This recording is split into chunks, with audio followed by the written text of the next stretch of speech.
जय हिंद विद्यार्थी मित्रांनो, पोलीस आयुक्त नागपूर शहर यांच्या आस्थापनेवर उपलब्ध मनुष्यबळातून नवीन गरोबा मैदान पोलीस ठाणे निर्मितीबाबत बघा, नवीन पोलीस स्टेशन बनत आहे म्हणजे इथे मनुष्यबळाची आवश्यकता असणारच आहे। म्हणजे भरती जे आपली निघणार आहे नवीन, त्यामध्ये जागा या जवळपास इन्क्लूड होणारच आहे। आणि जवळपास नागपूर शहरचं जर आपण म्हटलं पोलीस स्टेशन म्हटलं तर भरपूर जागा असतात, म्हणजे भरपूर मनुष्यबळ लागतात एका पोलीस स्टेशनला। बघूया नेमकं काय आहे। हा शासन निर्णय झालेला आहे।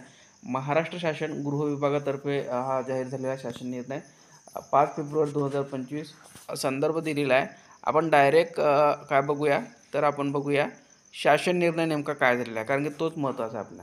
बघा, पोलीस आयुक्त नागपूर शहर यांच्या आस्थापनेवर पोलीस ठाणे नंदनवन, पोलीस ठाणे लकडगंज या 2 पोलीस ठाणे मधील परिसराचे विभाजन करून नवीन गरोबा मैदान पोलीस ठाणे उपलब्ध मनुष्यबळातून निर्माण करण्यास मान्यता देण्यात येत आहे। आणि त्याचा खर्च वगैरे सगळं काही इथे दिलेलं आहे आपल्याला, ते काही महत्त्वाचं नाही। आपल्याला महत्त्वाचं आहे की पोलीस भरतीमध्ये या जागा नक्की वाढ होईल, कारण की भरपूर मोठी भरती यावेळेस सुद्धा निघण्याचे चान्सेस आहे। तर विद्यार्थी मित्रांनो, एक नवीन पोलीस स्टेशन म्हणजे जवळपास भरपूर अशा नवनिर्मित जे वॅकन्सी आहे त्या नवीन निर्माण होतील। आणि आता सध्या ते 2 पोलीस स्टेशनचे कर्मचारी घेणार आहे, पण नवीन भरतीमध्ये तिथले तर कमी होईल तर त्या वाढणारच आहे। तर म्हणून विद्यार्थी मित्रांनो, भरती मोठी होणार आहे, लवकरच जाहिरात पाहायला मिळणार आहे। त्यासाठी दिवस रात्र मेहनत करा विद्यार्थी मित्रांनो। धन्यवाद।